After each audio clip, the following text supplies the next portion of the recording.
Hello, fictional. Welcome to the What If Issei. Today we are gonna see, what if Issei got harem with Kuroka and Akeno? Part 2. If you end up liking this video, please consider subscribe, so without further ado, let's get into the video.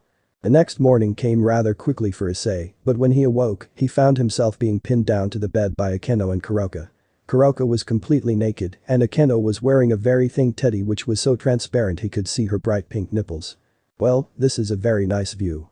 He said before turning his head and grinning. I do like me some cherries. He thought to himself, a big grin on his face.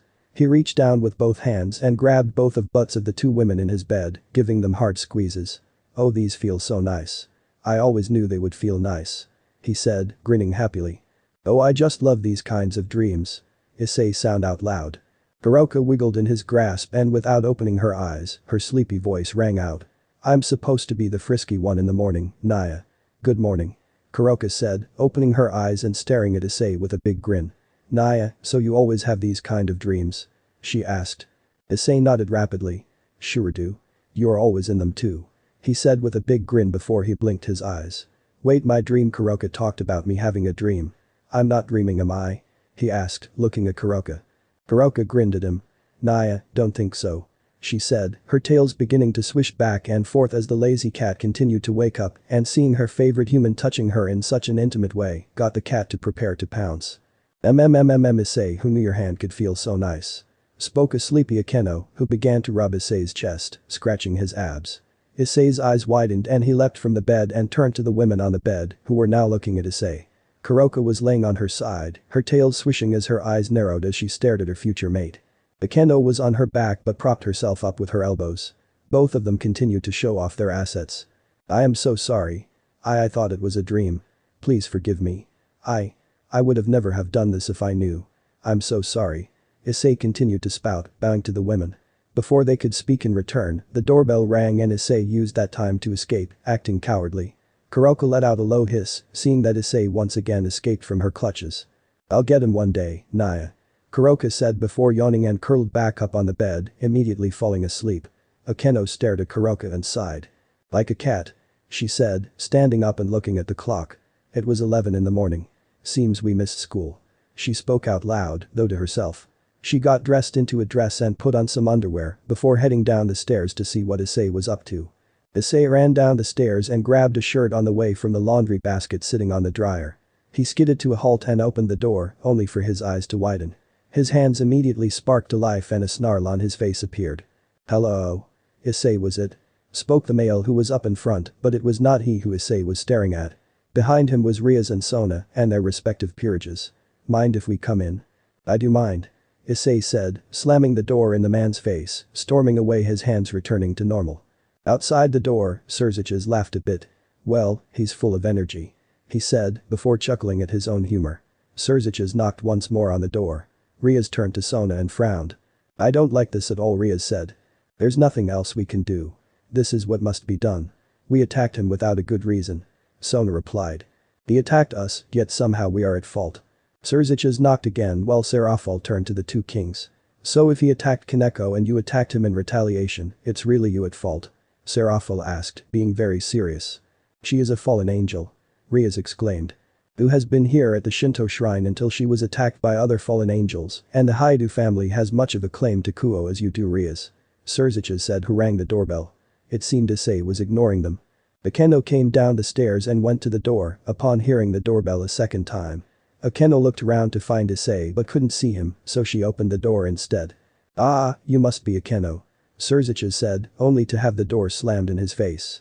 He kept a smile on his face. Well, that was just rude.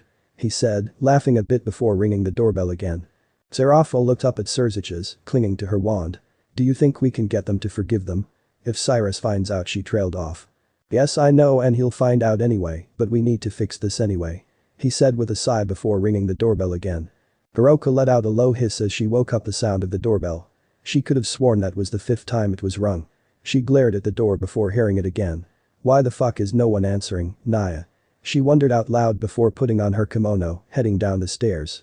She noticed that the house seemed empty and thought that was peculiar. When she approached the door, she instantly halted as her nose and ears twitched. Her eyes turned serious and she quickly dashed away, hoping to find Issei, but it was then that Surziches broke the door down by completely destroying it with his demonic power of destruction.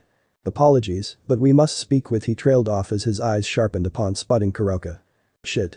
Kuroka said, immediately summoning some of her sage magic in her hand, only for Issei to appear from the kitchen. Who the fuck do you think you are? Issei demanded, throwing a bolt of electricity at Surzich's feet. Get the fuck out of here. Surziches turned to Issei and frowned at him. We've been trying to talk to you for a while now. I have not come for a fight. You have no right being here. Especially bringing them along. He said with venom, glaring at Sona and Riaz. Riaz looked away sheepishly, while Sona just fixed her glasses up on her nose. Surziches sighed. Alright, then hear us out and we'll leave. I leave and ignore for today the fact that the stray devil Kuroka is staying here. Oh hell no. Issei said, summoning more of his electricity. You don't make a small threat to my family either. She is an enemy to all devils. Serafel said, coming from behind Surziches. She sounded quite like a child, though Issei could tell she was an adult. Issei walked right up to Serafel. Yay, and you devils are my enemy, especially after threatening me, Akeno and Kuroka. Issei said, staring down into Serafel's eyes. Issei was getting very confident. Serafel, instead of being intimidated, just puffed her cheeks out and pouted. It was an accident. Moo, why can't you just let us apologize? Because it doesn't change anything, you people continue to cause harm for me and my family. Issei said, looking behind him. Only Akeno was spotted, and this confused Issei, who looked around for Kuroka, only to spot her standing in front of the white-haired girl. Kuroka looked very serious, her tail was not swishing at all. Kuroka. Kuroka ignored him, and Serafel gently tugged on Issei's shirt, which got him to look down. Can you please forgive us? Serafel begged, looking up at Issei with puppy dog eyes, her bottom lip pouted out. She looked so adorable. Issei faltered a bit and took a step back, not really sure what to do in this situation. Surziches, however, came to his rescue. She's serious, we want to at least say we are sorry. Issei sighed. It seemed Serafel did something to Issei, and that was diffuse the tension, as his arms and legs were no longer coated with electricity. Alright fine, let's chat. Akeno, can I ask you to make us some tea? I really like your tea. Issei asked softly. Akeno nodded. Sure Issei. She said, disappearing into the kitchen. Issei glanced over at Kuroka before taking a seat on a chair.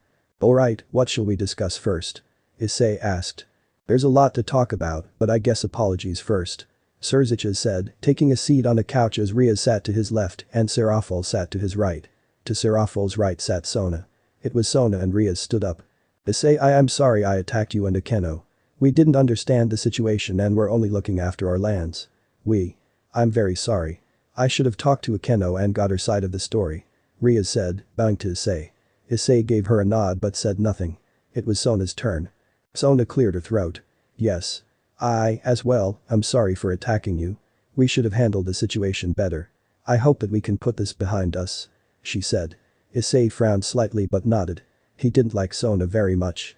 She was very cold and calculating, and this bothered Issei. Riaz was emotionally, and while it wasn't a good idea to be always emotional, things like apologies should be heartfelt and emotional. Fine, I can forgive you. Issei said. As long as it doesn't happen again. Issei said, closing his eyes and sighing. Thank you Issei. Riaz said, giving him a big smile. Can we be friends? She asked nervously. Maybe later. Issei said, looking at Surziches. What else? We want to offer you 2 things as our own apologies for not explaining to our sisters that you are to be left alone. Surziches said. Oh? 2 wishes? Issei asked, laughing a bit. Any rules with that? None. You can have anything you wish. Issei rolled his eyes. Please. There's always a limit of what you can do. So for your wish, if I wanted land within the underworld and the right to rule, you'd do that. If I wanted to take Serafel as my slave, she'd go along with that. How'd you know Serafel was a submissive? Surziches asked, which got Issei to blink. I didn't. I was just. Okay look, we both know you're just trying to throw me off my game now. No need to start lies and rumors. So, what are the limits? Issei asked, getting a hold on his sanity. Oh, it wasn't lies and rumors. Surziches said, teasing Serafel, who just pouted cutely and looked away. Sona was facepalming and Riaz was blushing, as well as both peerages. Saji was the only one not blushing, except he stared at Serafel with lust.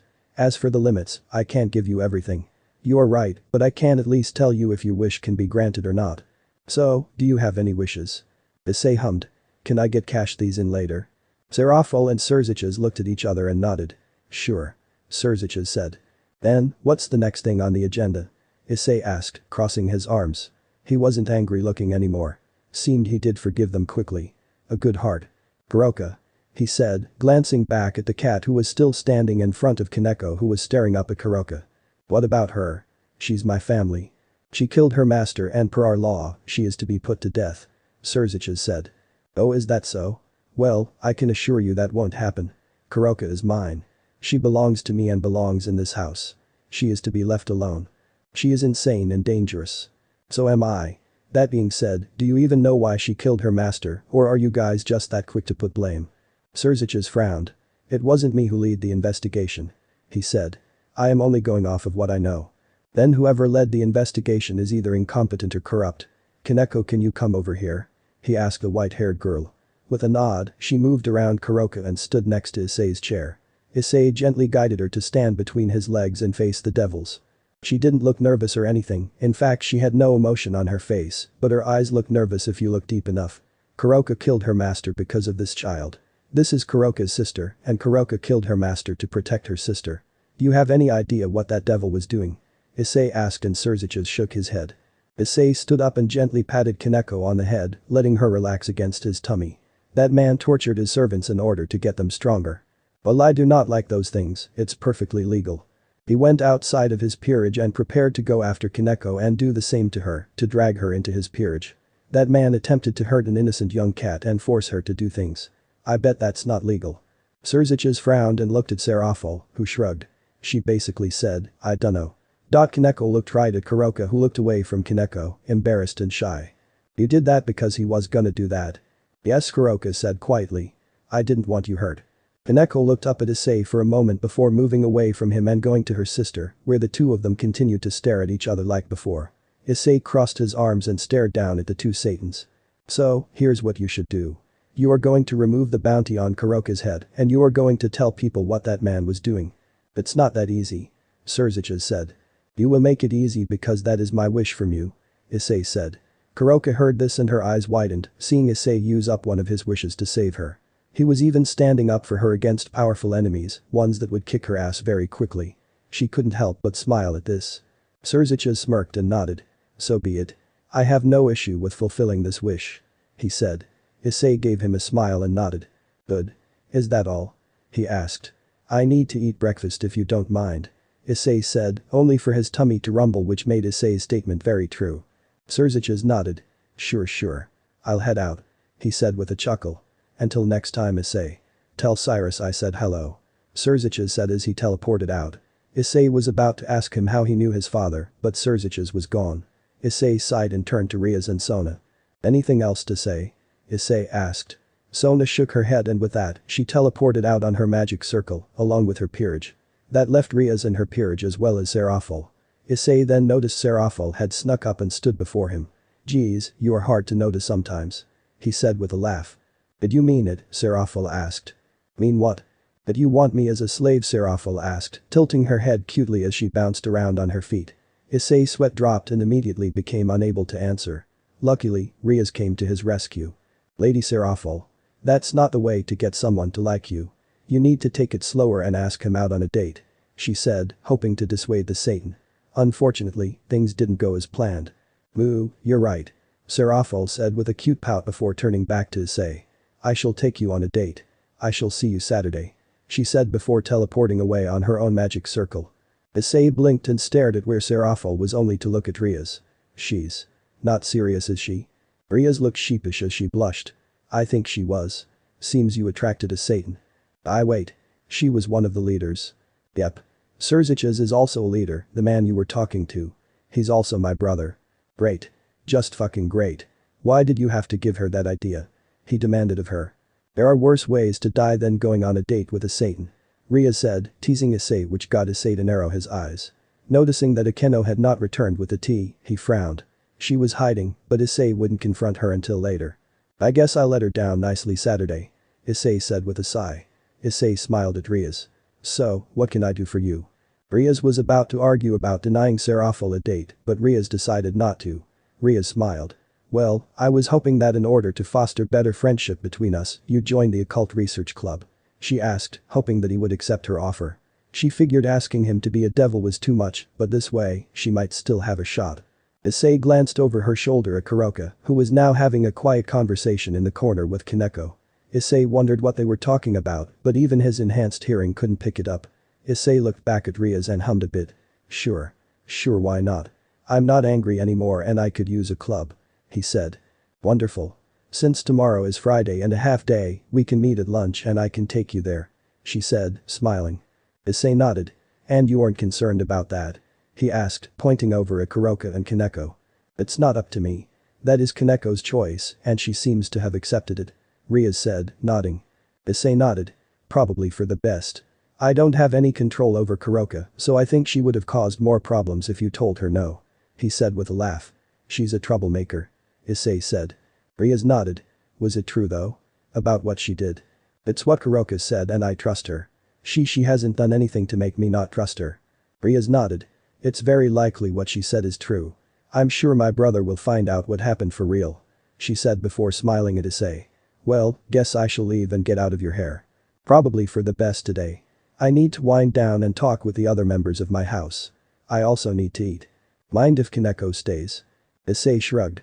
Doesn't bother me. She's engrossed in talking with Kuroka that it would be rude to take them away. Rias nodded. Alright, see you tomorrow, Issei. Bye, Rias. Issei said, heading to the kitchen. He spotted Akeno sitting on the counter, staring at a cup of tea. Akeno? Why? Why did you forgive them so easily? Because hating someone or something for so long will only consume you, it is better to forgive and forget instead of fester your hatred.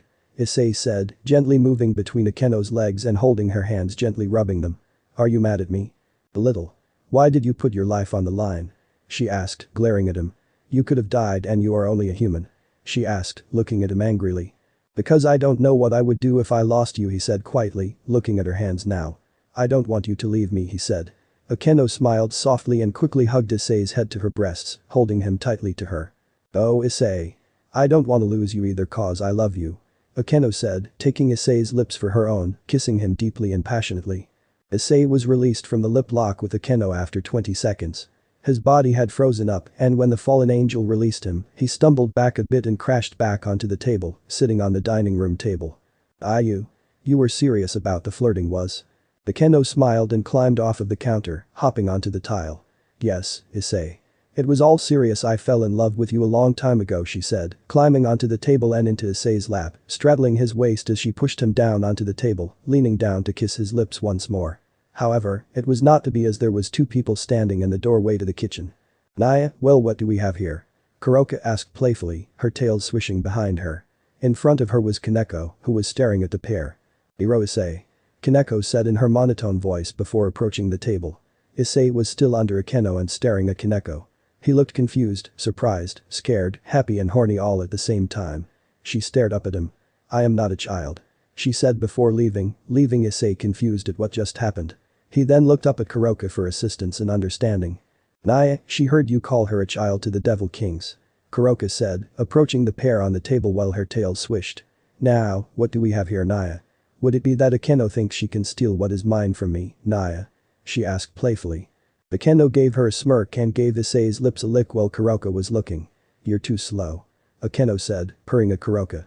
Kuroka narrowed her eyes at the fallen angel before using her senjutsu, forcing Akeno to go into paralysis and fall off of Issei's lap and the table, onto the ground. Akeno. Are you okay, Issei said, sitting up, but before he could get up, he was pushed back down onto the table, as Kuroka had leapt up from the floor and onto him in one go, showing just how agile the cat truly was. Naya, she's fine. Just a state of semi-paralysis. She'll be okay in a couple minutes. Kuroka said before pressing her lips against Issei, as well as slinking on his body to press her large and soft breasts against his chest. Issei was once again in a state of shock and confusion, so when Kuroka released him so he could get a breath, Issei was instantly on the interrogation. What, you two? You weren't joking? Naya, Issei. I have always loved you ever since you were 13. You saved my life and I was attracted to you and it's only grown in time, Naya. Kuroka said, staring down at him while her tails were swishing back and forth in happiness. I thought you were only joking the entire time. You never truly came out and admitted it. Because I didn't want to ruin our friendship, Naya. Well, that's not true, Naya. I was waiting until you were older before I made my move, but Akeno seemed to have decided she had enough waiting, Naya haha. Kuroka said with a laugh. Naya, suppose I should thank her. I would have had to wait longer. I was going to wait until your birthday to make my move, but this works fine too, Naya. The cat said with a smile. Kuroka, I don't know what to say, but I can't. Both of you have feelings for me and I circa. Naya, you can't do this because you don't think we can share you? Naya hahaha. Kuroka laughed, licking Issei's cheek playfully.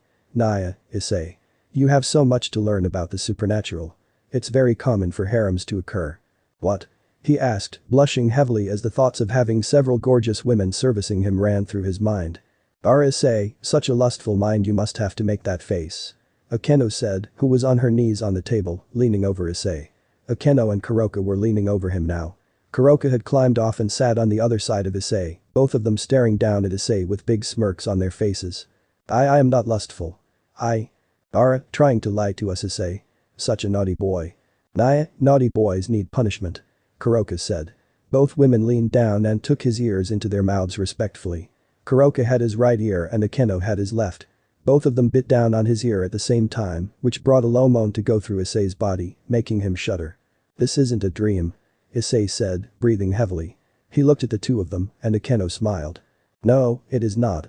Now, what are you going to do about this? Naya, two horny women who really love you and want you. Is this okay? Akeno and Kuroka both nodded. It is. You are now part of the supernatural, even though you are a human, and now you get to deal with one of the pleasures of being part of such things. That includes harems. Even women get harems, but it's more common for men. Now, what are you going to do? Akeno asked. Kuroka let out a lustful purr as she began to rub her right hand up and down Issei's right inner thigh, trying to persuade his mind. Issei looked between the two of them before he let out a perverted giggle, reaching up and grabbing both of their left breasts. Kuroka let out a squeal of delight, feeling his hand on her breast, and she went to work quick. She brought her lips to Issei's own, kissing him deeply as her tails were prying off his belt and tugging his pants down. Strong things her tails were. Akeno on the other hand was lifting Issei's shirt up to his chin, rubbing up and down his muscular chest. Issei let out a sharp gasp at the feeling of Kuroka's soft tails, freeing his beak from its confinements, rubbing up and down as she made out with Issei. Even though Kuroka was a sensual and very frisky cat, she wanted to kiss him more than anything. Issei reached up with his hands and pulled Kuroka closer to him as he kissed her deeper, pushing his tongue into her mouth, in which she let out a louder purr of contentment as Issei loved her back. She was so happy that he returned her feelings. Akeno on the other hand was content for the moment with her lips on Issei's chest and stomach, planting kisses up and down his muscular abdomen, rubbing her hands up and down his chest, before helping Kuroka in the slow sensual pumping of Issei's member. Issei bucked his hips, and this got Akeno to grin, who decided that if Kuroka was going to hog Issei's lips, she was going to get the leg up on the frisky cat. Akeno leaned down and began to lick the tip of Issei's beak, rolling her tongue around it before drawing his member into her mouth. She used her hand above Kuroka's tail, pushing the tail further down his member as she bobbed her head up and down his member. Her lips would touch her wrapped hands and return to his tip, only to dip back down to her hands. Issei was quite a lucky man in terms of endowment. He wasn't too large like you would see in some strange porno, but he was a good length that he wouldn't leave a woman disappointed. Issei let a low moan into Kuroka's mouth, and this got her to release his lips and lick his lips from the drool that connected the two lovers, only to look down his body to Akeno who was servicing Issei with enthusiasm. Naya, it's my turn. A kitty needs her milk. Kuroka said with a small whine, though it was playful. Akeno pulled away and gave the cat a grin. Well, I wanted a chance to kiss my Issei, but you were so mean in hogging him to yourself, so I had to keep my mouth occupied. She said with a sultry purr of her own. Naya, you Fulin are so insatiable. Is the cat in 365 he trying to call me a slut? Kuroka narrowed her eyes and grabbed Akeno by her hair before shoving her over to Issei's lips. Akeno was surprised, but she smiled and got her stride back. Hi there Issei. She said, pressing her lips against Issei before he could respond, once more drawing the breath away from the poor human boy. Kuroka was quick to attach her lips to Issei's beak, immediately enjoying herself on his member while her tail swished behind her. Akeno pulled away from Issei's lips so she could remove his shirt, but before she could return to his lips, Issei pulled her on top of him, which got Kuroka to let out a sound of surprise as she found Akeno's thong covered behind close to her face, as Akeno was now straddling his lower stomach.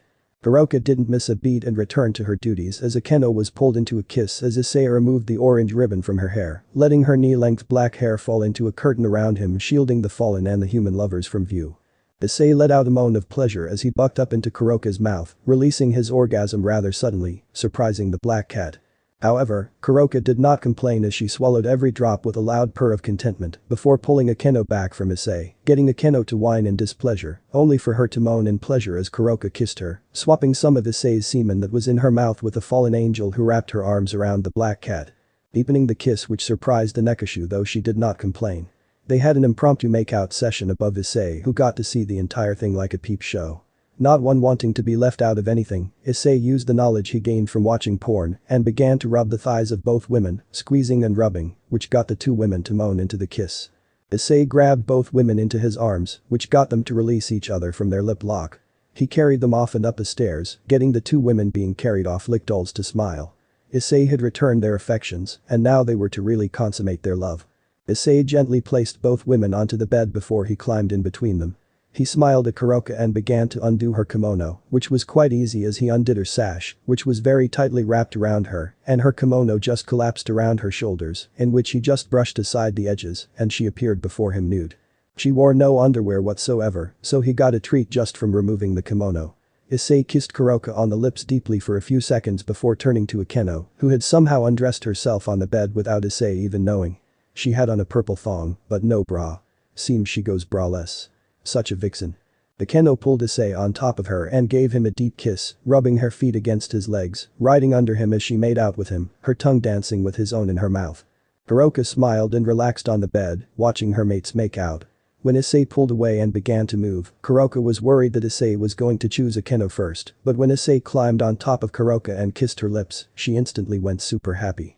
She wrapped her legs around his waist, holding him still as she made out with her lover, rubbing his arms and shoulders.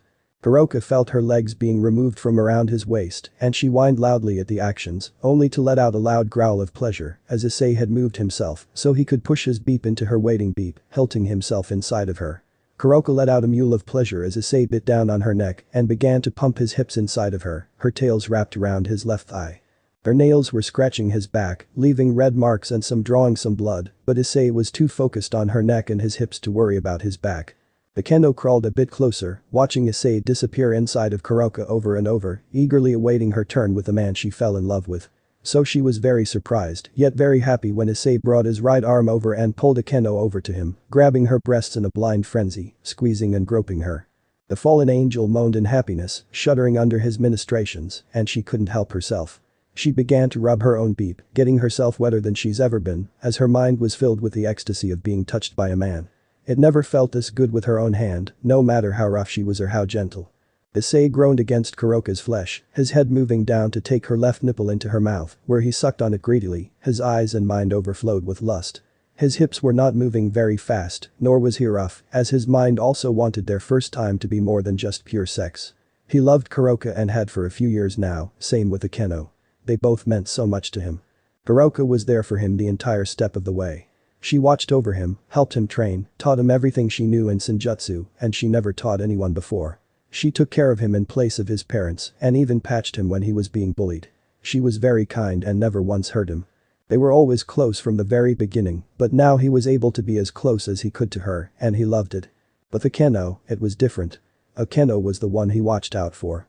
The one he took care of and taught. He learned from her about her powers in Holy Lightning, and while she didn't want to use her powers at first, Issei opened her up and he began to teach her things. While he didn't have the same powers she did, he was able to teach her some techniques that he knew, which was the physical amplification using her own lightning. Issei wasn't as close to her as he was with Kuroka, but they were close. They would assist each other in their homework, cuddle closely while doing so. It may not seem like they would be that close, but they were, but Kuroka was his main love and always would be. Kuroka let out a moan of pleasure as she came to her conclusion, releasing herself all around Issei's member and his legs, and when she tightened around his member, he couldn't hold himself back and he shoved himself inside of her, releasing his own pleasure into her. Kuroka gasped and her toes curled from the heat that came from Issei's member. It took them a few minutes, but the high of the pleasure between them ended in heavy breathing and contentment. So warm, Naya, so full. Kuroka said, her playful verbal tick was weaker, but it was still there. That wow. Porn does not prepare you. Naya hahairo Issei. Kuroka teased, mimicking her sister, which got Issei to laugh a bit. Aren't you forgetting I still need you, Issei? Akeno asked, looking at Issei with a pout. Issei's heart melted at his other lover's face and he climbed over to her, kissing her pout away. I could never forget you. Issei said, guiding his rock-hard member into her entrance before pushing himself inside of her, grunting at how tight it was. You feel so good inside me. Akeno said, breathing heavily and groaning at how big Issei was. Looking and taking it were two different things. Her eyes were bigger than her snatch. Issei laughed and kissed her lips as he began to thrust inside of her, over and over. Akeno grabbed Issei's hands and held them, crossing her fingers with his as they became one. Kuroka turned onto her side, her tail swishing once more as she watched the man she loved fuck another woman. Kuroka wasn't the jealous type, but she was impatient. She wanted him again and again and again, but she would wait patiently even if she didn't want to. She knew as soon as Issei brought Akeno into her house that Issei was going to have many women in his life.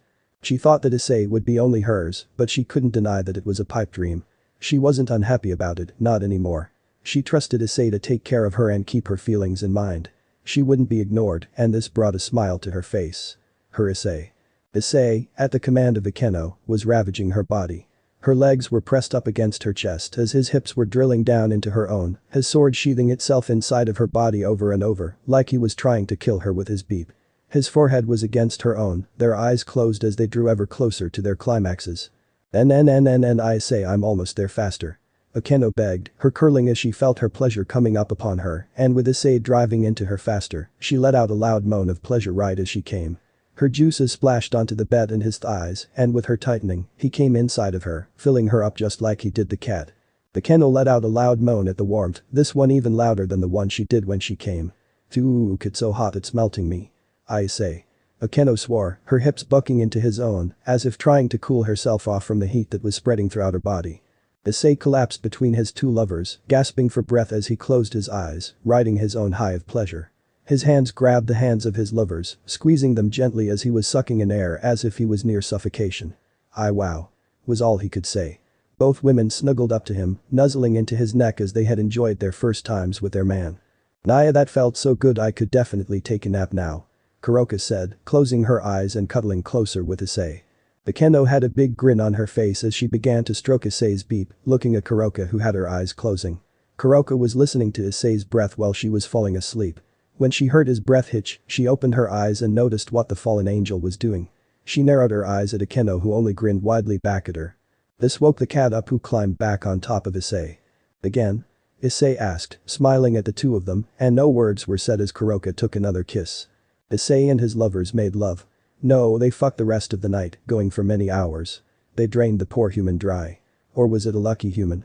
All is known is that Issei was now very happy as he finally got a girlfriend. Well too. The next morning came quickly for Issei. Not that it was a bad, but Issei had passed out rather hard after the events of the afternoon and night.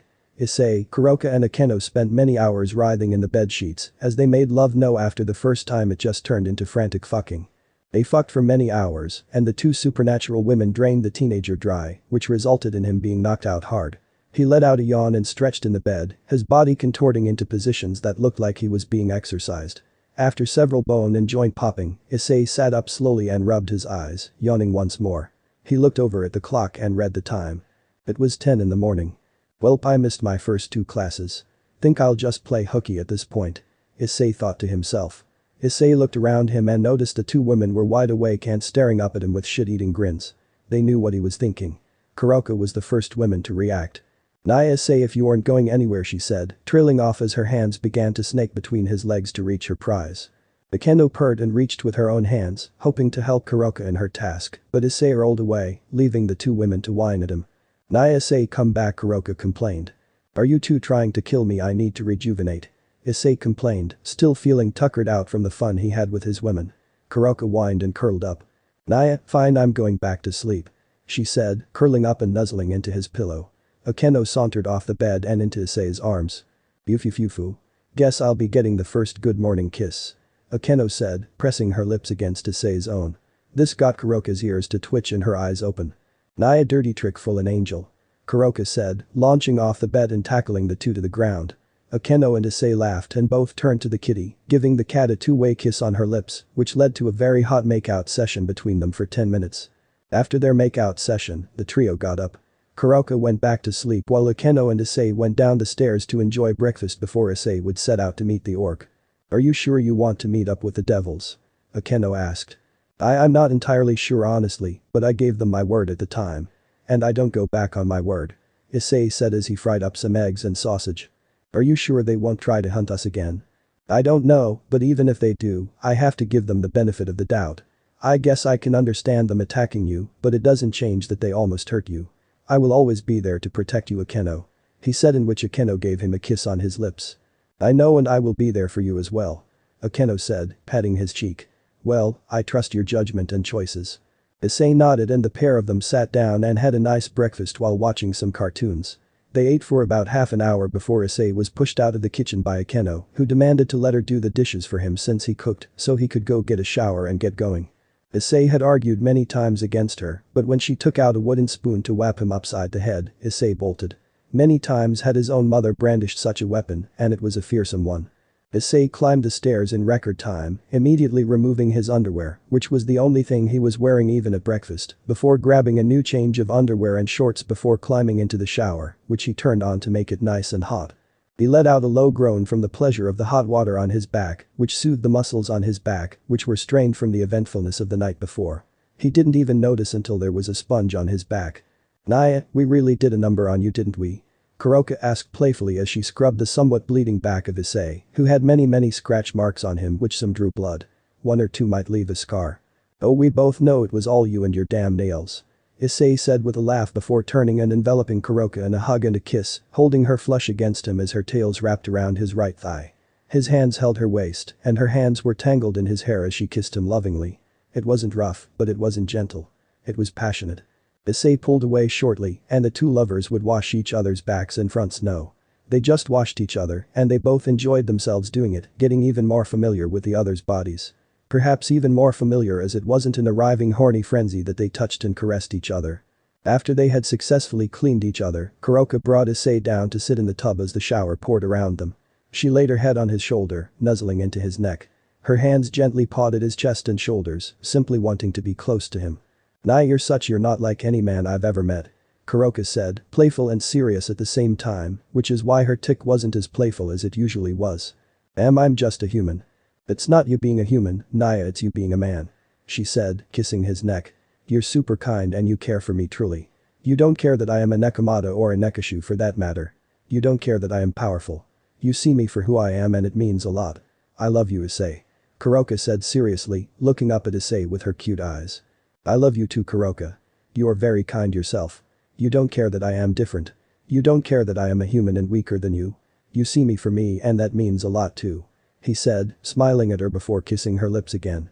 They sat there for a few more minutes before Issei stood up, bringing a whining Kuroka with him.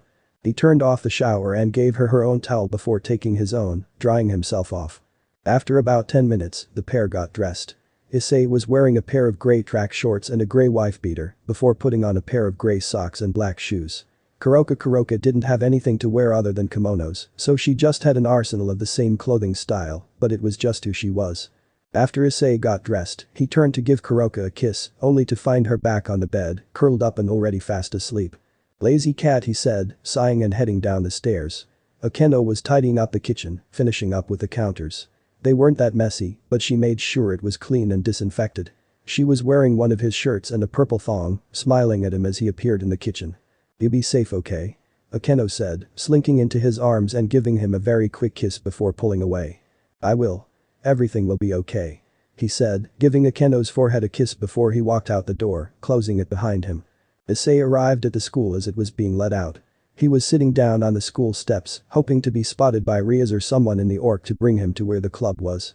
However, luck was not on his side right now as it was Sona who appeared. Both of them stiffened upon seeing one another, and Issei had clenched his fists as well. She was the mastermind behind it all, the one who truly went to kill Akeno. Riaz had the sense to get her team out of there, but Sona continued the attack. Issei did not like Sona, despite how friendly he was in his house to her. He hated her. Sona on the other hand didn't like him either. This human was harboring not one but two evil creatures. Akeno, a fallen angel. An enemy of devils, but the worst was Kuroka. SS class stray devil, known for killing so many of the pursuit squads, and this man somehow got her to be excused of her crimes. Issei was someone she could not stand, ignoring the law for his own personal wants, but Sona had to play along. She had to play nice and she had no choice in the matter. Plus, if what she heard was correct, this human might become her brother-in-law. Unacceptable. So, you played hooky. Typical, you are a troublemaker. Funny. I could say the same to you about being a troublemaker, or maybe I should just call you a murderer," he said, staring at her. Both of them held Killing's auras towards each other. Before Sona could respond, Kaneko appeared behind Issei. "Hero Issei. Let's go," the white-haired Nekashu said. While Issei wasn't a fan of being nicknamed that, he couldn't really deny it. He truly was erotic, wasn't he? With a chance to avoid another altercation with Sona, Issei quickly got to his feet and followed the white-haired devil away. He could feel Sona glaring daggers at his back as he retreated. "You're going to regret this, Riaz, he'll hurt you." Sona though before returning to the school building. Issei entered the Orc Club room behind Kaneko. She took a seat on the couch to his left and he decided to take a seat on the couch to his right. 10 seconds after he sat down, Riaz and Kiba came through the double doors. "Oh hi Issei," Riaz said, waving at him. Issei nodded but didn't return the wave. He didn't even smile. "Riaz," was all he said. Riaz frowned at the coldish greeting but didn't comment. "So, you didn't show up to school today either? Did you expect me to?" he asked, raising a brow. "No, I suppose I don't blame you. Look, I'm sorry I had Kiba try and kill you and I'm sorry for trying to kill your friend. I was wrong. Look, what's done is done. You can't change that fact, but I can tell you are truly sorry, so in due time, I'll forgive you, but for right now, I'm sorry, but I really am unhappy with all of you," Issei said, frowning. "I might have told the Devil Kings I forgave you all, but I don't. I haven't forgiven you. What can I do? Give me time. Show me that you devils aren't as bad as you look. Show me that you are good people," Issei said. Right," Riaz said. Kiba and Kaneko were both looking at their feet, both of them looking sorry for what they have done. "I will do what I can, but you may not like what I have to say now." "Oh?" Issei asked, curious. I asked you to join cause I need help." Issei frowned and crossed his arms, staring at the Crimson Princess. "You tricked me?" "No. I truly do want to be friends, just I am desperate." "How desperate?" I'm very desperate. I'd do anything to fix this, but I'm running out of options," she said, looking at him with tears now. This surprised the human boy. "You're not kidding," Issei said. What is it you want from me?" "Please save me from my marriage," was all Riaz said before an orange magic circle appeared on the ground behind Issei. Issei turned around to the strong scent of men's cologne. Then the scent of soot and brimstone entered his nostrils. Issei rubbed his nose. The senjutsu training really increased the sensitivity of his senses. Out from the circle came a man as tall as Issei, with short blonde hair and dark blue eyes. He had a red blazer with a gold embroidery with matching pants and black dress shoes. It was rich man's clothing, but with how he was wearing it, he looked more like a punk. He had a few buttons undone on the top, revealing a very muscular chest. "Ah, Riaz. Riser has arrived in the human realm. Riser has come all this way to see you, my dear." Issei raised a brow at how the man was talking, but shook his head. "Ah, you must be Riaz's fiancé." Issei spoke with a smile. Akeno had taught him how to act proper for times like this, so he wouldn't make things worse. Riser frowned and looked at Issei like he was a bug. "And you are interrupting Riser's time with Riaz because?" "Because I am here to help Riaz out of the marriage with you. She has asked me to stop the marriage." Riser is displeased. "You send this lowly human to stop the marriage? Have you fallen so low, Riaz?" Riaz glared at Riser. "Do not insult him. He is more of a man than you." "Fuck you." Riaz seethed. Riser grinned like a feral animal. "Oh my. Such strong feelings for a human. I guess Riser has to crush the human before you in order for you to get the message. Riser is the strongest." Issei frowned. "You're a beepy little devil, aren't you? You really think you can win?" Riser laughed. "I am a phoenix and like the name implies, we are immortal like the birds. And? You think immortality makes you unable to lose? You really need a reality check." Riser laughed again. "Even if you could defeat me, human, you don't realize what is to happen. You're to fight my entire peerage and myself." The devil spoke before snapping his fingers. Behind Riser appeared a magic circle, and then flame rose from the circle. When the bright orange flames disappeared, his peerage appeared. All of them girls. 15 women came out from the flames. "You really think you have a chance now, boy?" Issei frowned and looked around at the peerage. "So me versus all of them. And that's fair how?" Riaz frowned. "Sorry Issei, it's our rules. And 1 versus 1 fights aren't allowed." "They are," spoke a female that had blonde hair the same color as Riser's, but her hair was in drill shape. "But you can't force it. The most common way for these to go is peerage versus peerage," said the girl in a snooty tone. "And let me guess. Riser won't fight me man to man?" "Correct. Why would I lower myself to fight someone like you?" "You continue to insult me," Issei said with a sigh. "Are you this much of a coward?" "Excuse me?" Riser seethed. "I ask if you are this much of a coward. Let me explain why I ask. First off, you refuse to fight me by yourself because you claim that I'm beneath you. You don't even know my name yet you insult me. That's honestly sad. 2. You assume I don't have a peerage either, so I'd be at a disadvantage. Incorrect. I may not be a devil, but I have people that I have magically sealed with me so to speak, so this would suffice as a peerage. Third.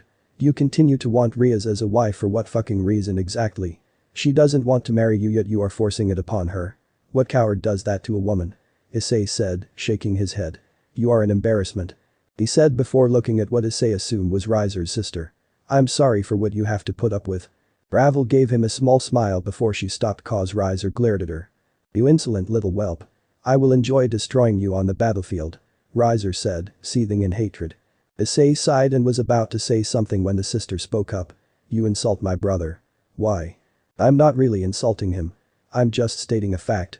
Just because the truth hurts doesn't mean it's an insult. Your brother, which I am assuming you are siblings, is a coward. Look at what he has done and what he plans on doing. It's cowardly. She stared at him curiously before Riser spoke up. Ravel. That human is nothing but trash to us. Ravel looked at her brother and cowed away from her brother's stare. And now you try to make your sister think like you? She is my younger sister and I will do what is best for my family. Riser glared. Before Issei could respond, a silver circle appeared and out came someone dressed as a maid. Grafia. Grafia? What are you doing here? Riaz asked, concerned. Serziches had some concerns about this.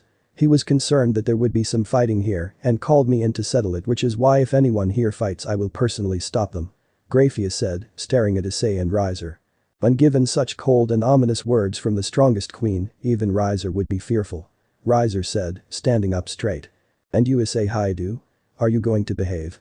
I had no plans on fighting here and now. Issei said. If that's what you wanted to hear. Good. Haidu Riser said, only to stare at Issei. He can't be. Yes. Issei is the son of Cyrus Haidu. Also known as the virus. Now then, am I to understand there is to be a rating game? Grafia asked. Riser looked absolutely terrified, but he quickly gained his composure. Yes.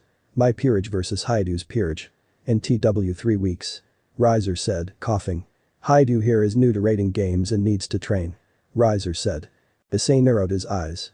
Apparently, hearing the name Cyrus Haidu was enough to get Riser to stop insulting him and not fight him here and now. Something was fishy and Issei needed to ask why Cyrus was so feared. So 3 weeks from today. No. 3 weeks from this Saturday. That way it's a weekend. Riser nodded. So be it. Now Riser must take his leave. He said quickly before disappearing rather suddenly. Issei was not the only one surprised. Even Riaz and her peerage was. Grafia seemed impassive as always. Anyone want to explain to me what just happened? It's best your father explains to you that, though I doubt he would tell you. Grafia said. You should be lucky though. You have been given 3 weeks to get strong enough. Grafia said. I shall go and prepare the rating game for you. Good day. Grafia said before disappearing in a magic circle. Issei scratched his head before sighing. Guess I need to head out and figure out what I'm going to do. I don't know how I'll beat Riser. Issei said, sulking out of the room without saying anything to Riaz or the others. Riaz looked a bit confused but also relieved.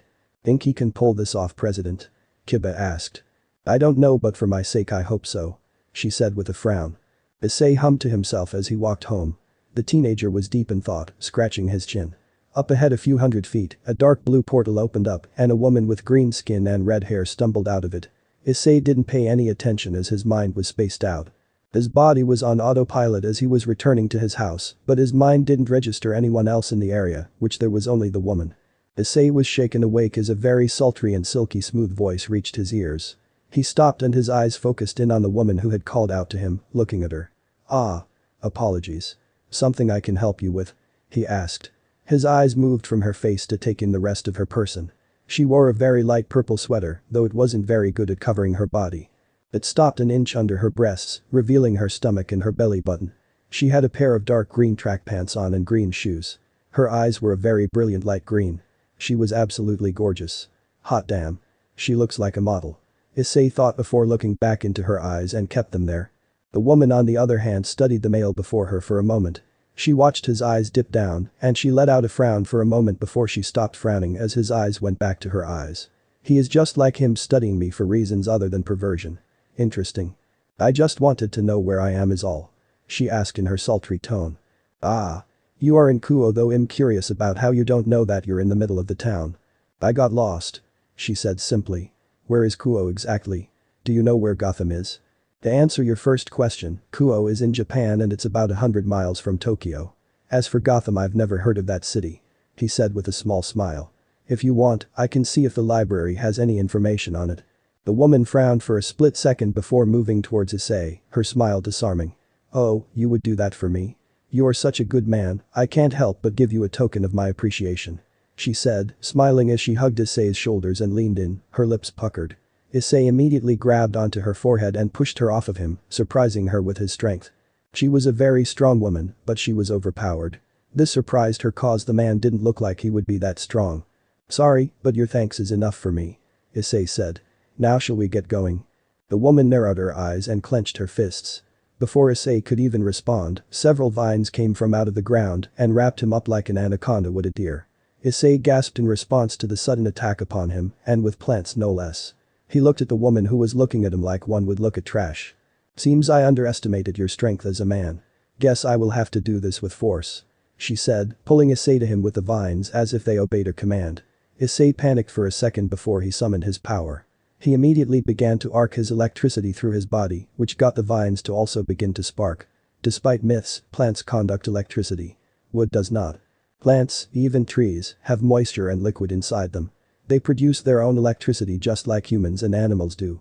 Vines have water inside them so they would act like wires. As such, the electricity went through the vines and into the ground, but it forced the vines to convulse and release their prisoner. The woman's eyes went wide and immediately threw out a spinning hook kick, which was a kick that spun around and in 180, generating massive power, and aimed at the head or upper parts of the opponent. Issei's head was the prime target, but Issei wasn't a normal fighter. Issei grabbed onto her ankle and held her still as the man stared at her. I think you have underestimated me greatly. Issei said before sending a powerful volt of electricity into her body, getting her to yell out in pain and surprise before Issei released her ankle. She collapsed on the ground. She turned onto her back and attempted to get back up, but she found Issei standing above her before he fell to his knees and sat on her waist, grabbing her forehead with his right hand and aiming his left hand at her for a punch. She immediately covered her face with both arms, but Issei then grabbed both of her wrists and held them to her sides before using his right hand to hold both of her wrists above her head. She was at his mercy and she knew it. Explain. Was all Issei said, staring down at her. The woman under him was flustered and blushed a bit, especially at the position she found herself in. It's been a long time since a man other than the one who haunted her back in Gotham had her positioned in a similar manner. It was kind of hot to her. Explain what? She said, trying to not sound scared, and she succeeded. Why attack me? I was being nice. I needed to kiss you. Kiss me? Why would you want to do that? You don't know me. Issei asked, really confused. My kisses forces men and women to be my obedient puppets. You were to be my assistant in this new world as I figure it out. New world? He asked. And wait, your kisses can do that. How?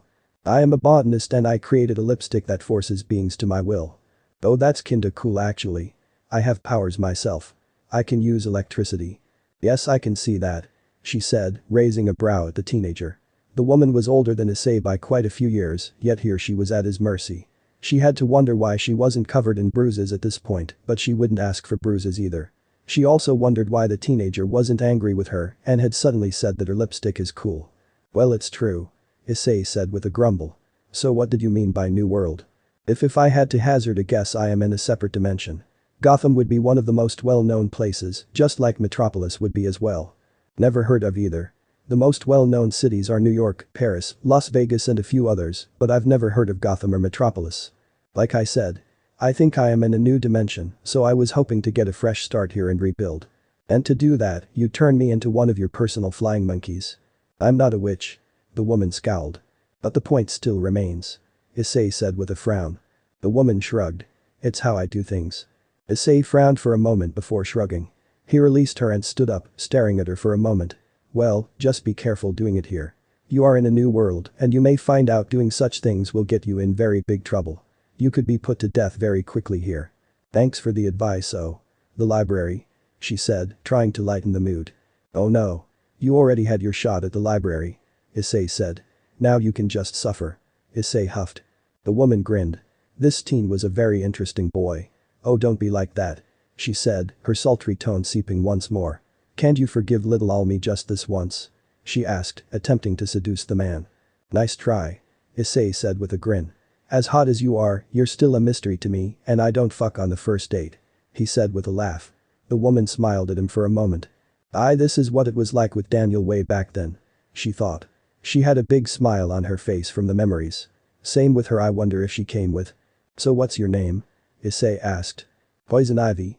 She replied to the teen's question. Is okay, what's your real name? That isn't a name parents give their children. Issei said. That's like calling me Electric Man or the Zapper. She sighed. Pamela Isley. See. Was that so hard? Issei teased. It's an adorable name. Poison Ivy glared at him and Issei just grinned. Let's go, Miss Ivy. You need a place to stay, no? He asked. The woman kept glaring at him. Why are you so nice? What do you mean? I'm a nice guy. No, there's no way. There is no way you are this nice, especially after what I tried to do. What's your angle? She asked, narrowing her eyes at the stronger teen. Oh, that's easy.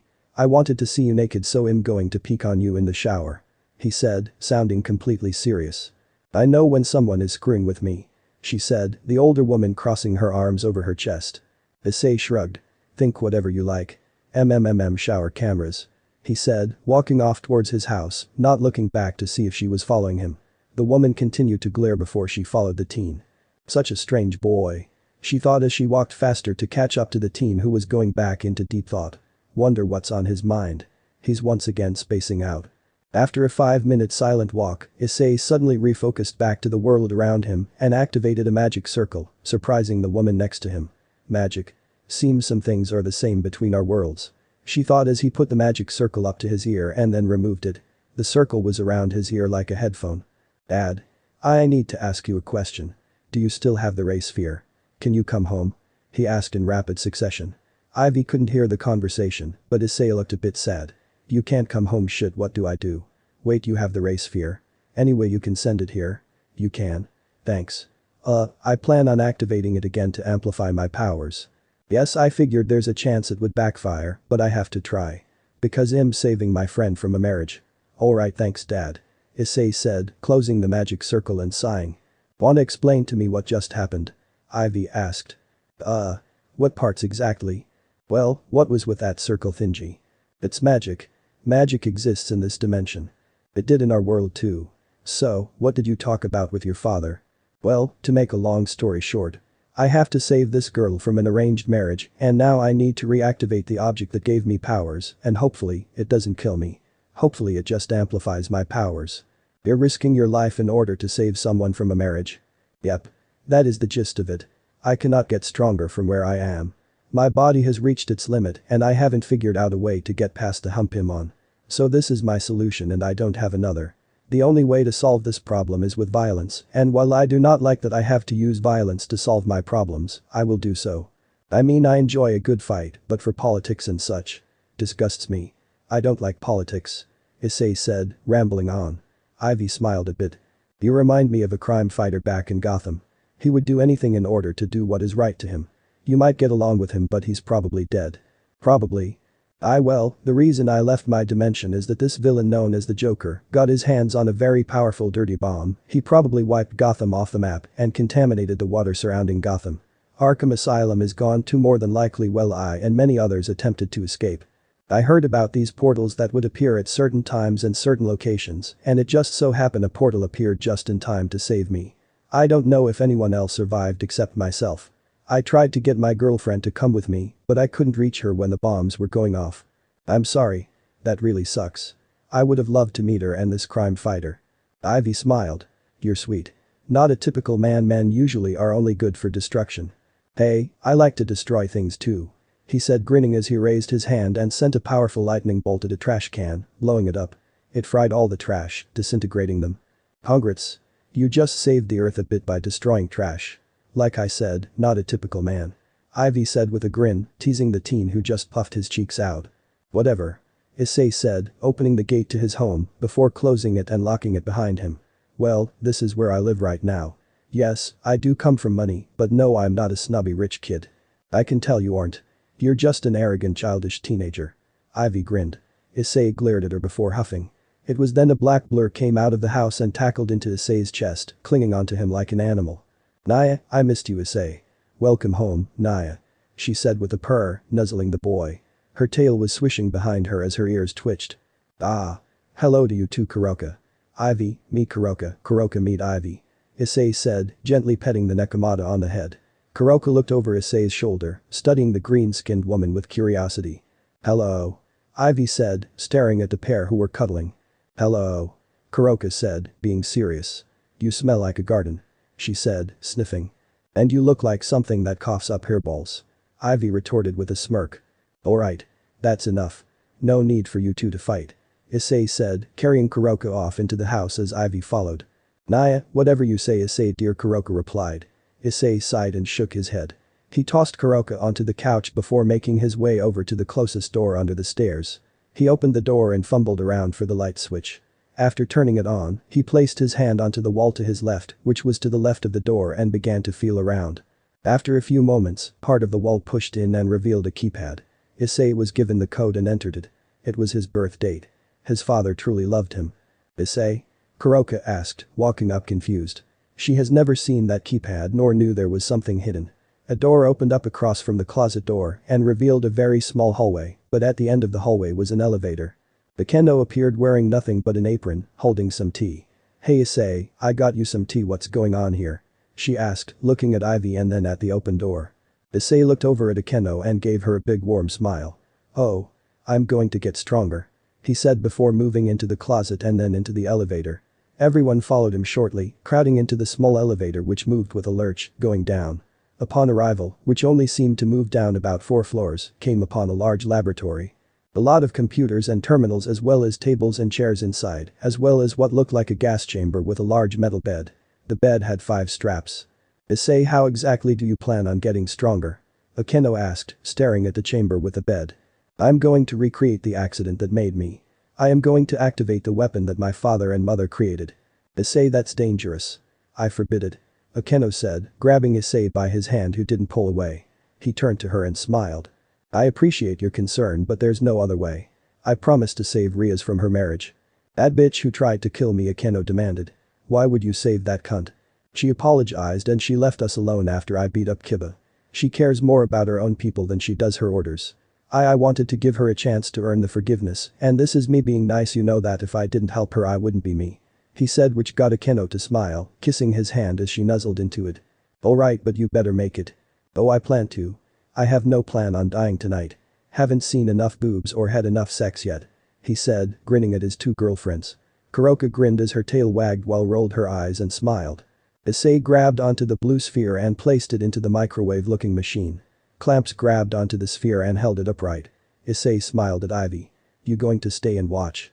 If you want, you should check out the backyard. You might like it," he said. Ivy shrugged. "I can wait. I am curious about what's going to happen and am curious about this world." Issei nodded. "I will show you my garden when I'm done," he said with a big smile before removing his t-shirt and his shorts, leaving him in only his underwear. "I should get naked, but we have a guest." He chuckled. "Nothing I haven't seen before," Ivy said, waving away his concern before Issei laughed. "Perhaps, but it's common courtesy," Issei said with a shrug as he began typing away on the computer nearby before moving to the console, setting up commands. There was a timer on the console for 2 minutes which was counting down. Opening up the chamber, Issei stepped in and the computer strapped him in automatically around his wrists, ankles and his waist. He settled in and wiggled a bit, getting comfortable as the table reclined a foot, getting his feet off the ground but keeping him mostly upright. The chamber then sealed completely, air hissing as it went airtight. The timer ticked down and when it hit 0, the microwave-like machine immediately began sparking blue as the weapon was activated and the power was running through the massive cables that led to the chamber. Issei looked up and spotted a 4-way metal rod that had bulbs at each end and the bulbs began sparking. Issei then realized Hess in a metal chair and that is when the electricity from the weapon began arcing down into the chamber, electrocuting him. Issei began screaming in massive pain as the foreign energy began coursing through his body. Issei kept screaming as his body convulsed as if in a seizure. Akeno and Kuroka ran up to the console and looked at it with concern. The console showed an image of a human body, which was meant to be Issei's. It was flashing red with a big red warning, critical. That was flashing over and over. It was Kuroka who noticed that the console was locked by a password by Issei. "Issei. You idiot," Kuroka said, moving to the chamber and attempting to open it forcefully with Senjutsu. Issei's eyes were closed as he was screaming and convulsing, his body glowing blue now. His underwear also caught on fire, revealing his semi-hairy crotch, as well as his well-endowed prowess. He opened his eyes, with tears in them as he stared at Akeno who was throwing thunderbolts at it. No. I can take this. Just. Let me do it. Issei said breathlessly, still screaming in pain. I won't let you die. Please stop this, Issei. Akeno begged. We can't, Kuroka said. If we stop now the weapon will overload. Cyrus and his wife never finished it. It will overload and kill us all, Kuroka said sadly. Ivy crossed her arms and just watched, slight concern in her eyes, but her face looked indifferent. Issei continued convulsing as his body. The chamber unsealed itself and the door opened as the straps removed themselves. Issei fell to the ground in a lump and when Kuroka arrived, he was unconscious and barely breathing. You fucking idiot. Kuroka said, using her senjutsu to strengthen the life force of Issei, making sure he would survive. She also began scanning his body for any changes and she let out a small laugh. He did it. The idiot did it. His body has tripled in capacity. Capacity? Ivy asked, raising a brow. Issei's body is basically a giant battery. He held only a certain amount of electricity within his body and now, that capacity has tripled. He can hold much more of a charge. As well as that, he will be able to get stronger through physical exercise. Senjutsu won't improve ever for him, but he can learn more abilities more than likely. It was crazy but it worked. She said, gently picking up the teen. Akeno also helped her, both of them having one of his arms around their shoulders as they dragged him off. Ivy pressed a button and opened up the elevator before assisting the two women into the elevator. Ivy then closed the elevator and sent it up to the main floor. She followed the women into his bedroom and watched as they laid the teen in his bed and covered his body with a sheet, letting him sleep. The two women and Ivy all left the bedroom, going downstairs and into the kitchen where Akeno began making a new batch of tea. So, how did you meet Issei? Kuroka asked, staring at the newcomer. I came through a portal. Issei wasn't paying attention to where he was going. I called out to him, I attempted to kiss him, and then we fought, and then here I am. Kuroka raised a brow and Akeno looked behind her. You fought after trying to kiss him. Might want to give us more of an explanation. Akeno said. If I kiss someone with this special lipstick, they obey any command I give them. They become my slaves for 24 hours in which I reapply. As for fighting, I tied him up in vines, attempted to force him into a kiss, and he shocked my plants and held me done. We then talked and here I am. You attempted to turn Issei into a slave. Akeno said, turning with thunder crackling in her hands. I did. Ivy said, not denying it. Kuroka sighed. And being the way he is, Issei has forgiven you and gave you a place in our house. Typical. She said with a small smile. Akeno sighed. Alright. It's in the past. However, if it happens again you won't be able to hide from either of us. Ivy nodded. I know. This world is so much different, much more powerful people here in this dimension. She said with a sigh. Not that I would do it if it was back in Gotham. Issei is different. Quite. Akeno said, chuckling. He's strange too. Just has different personalities that come up out of nowhere. I've noticed. Ivy said with a nod. So, can I bunk in the garden? She asked. Morning came rather quickly to Issei. For him, it only felt like 5 minutes but in actuality, over 12 hours passed since he did the experiment. It was 6 in the morning on Saturday, which means from this day, he has 3 weeks before his fight against Riser and his peerage. When he woke up, he immediately felt a surge of energy. Not like electricity, but like he just had so much energy to get up and start his day. He felt really good and he had a huge smile on his face from the feeling. The smile increased as he noticed who was with him in his bed. Akeno and Kuroka both were cuddling up to the male. Issei's happy grin turned into a lewd one as Kuroka was completely naked while Akeno wore just her see-through nightshirt. God, I love boobs. He said. He had the urge to play with them and he knew that he could cause they were his. Okay, well, they were the girls, but they let him play with them. They wouldn't mind, but he pushed down the urge as he knew that he needed to focus on training. Plus if he really passed out, they were probably worried and stayed up late. They could sleep in. It took the teen about 10 minutes, but he wormed his way out of the hold. Yes, it took 10 minutes for him to figure out his plan of getting out, moving their arms and bodies, and having to readjust when they moved them back. But out he came and he went downstairs, sliding down the railing. The staircase was a spiral one, so he slid down a long way with a big smile on his face. It was a blast. He strolled into the kitchen, spotting Ivy who was awake and already making something to eat. Ivy heard someone enter and she turned her head, spotting Issei. Well, looks like you are alright after your crazy stunt after all. Ivy said with a smirk. You got a death wish it seems. No. Just stubborn. Issei said, his eyes glued to the seductive green-skinned woman.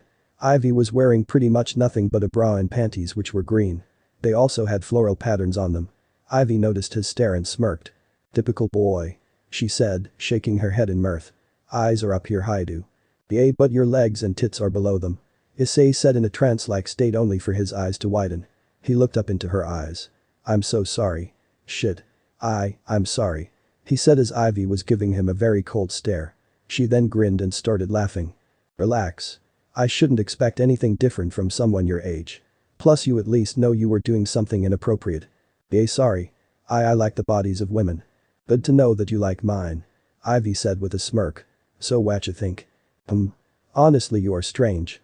The skin tone, I've never seen someone have it, but considering I was attacked by vines, I am assuming it's because of your affinity with plants," he said as he noticed her look. She seemed sad, but Issei didn't falter. He continued. "It's actually really nice. I think it's a beautiful shade of green, and if you weren't that color, you wouldn't be you. Your legs are very well shaped, but that's to be expected. You seem to enjoy using kicks as your close-range fighting. Your legs are hot. We move up to your stomach and it looks like you have no body fat on you. You look like a supermodel." "That's to be expected. I am a vegetarian," she said with a smile. "Your tits are really nice too. They are nice and round and perky and squishy and nice." He nodded. "Then there is your face. It's just shaped so well. Then your eyes are a beautiful shade of light green. It's quite mesmerizing," he said with a nod. Ivy laughed behind a hand and nodded. "You're an honest male. I respect that. Most men try to deny that they were being perverted and such.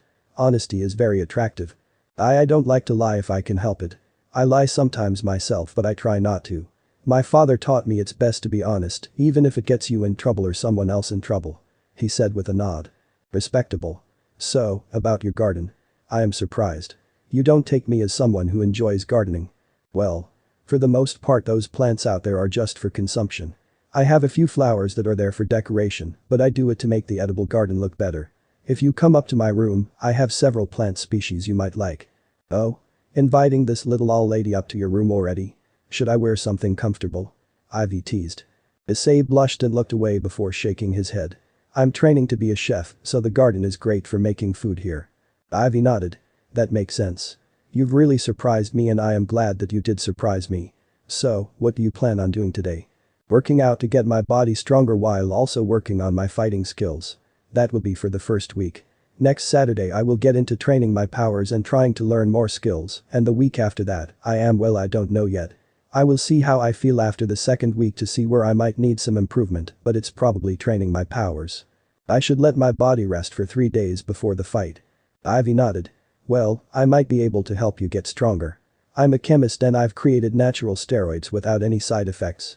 I could attempt to see if I can make it within the next few days." That would be great. You sure you aren't going to kill me?" Ivy smirked. "That's hurtful. Why would I hurt you? Considering you tried to make me into your slave, it's not far-fetched," he said with a huff. "Fair enough, but what if I promise?" she asked, giving him a puppy dog pout. Issei whimpered softly at the pout. Ivy looked so adorable at this moment. "Oh, alright. I will believe you. But boy," the seductive woman said. "So how about that tour of your room?" she asked with a wink. In another part of the world, Miami, Florida, a portal opened up in an alleyway. Out came a man with pale white skin, green hair, including his eyebrows, as well as red painting lips. With a giggle, he looked around. "Oh ho ho. Seems like following Little Pam worked like a charm. Hey, a new city. A new Gotham. A city without my sense of humor. Oh, this shall be fun."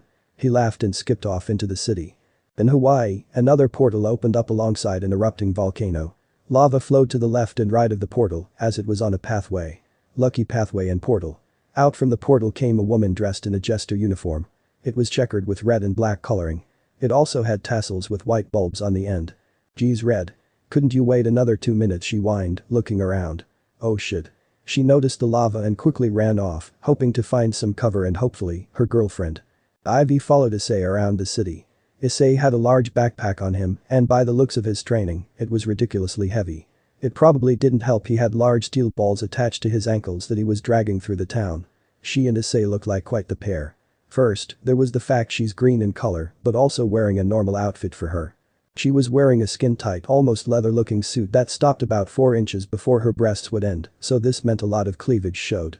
The suit was a one-piece, and it stopped basically an inch below her crotch, so most of her leg was revealed.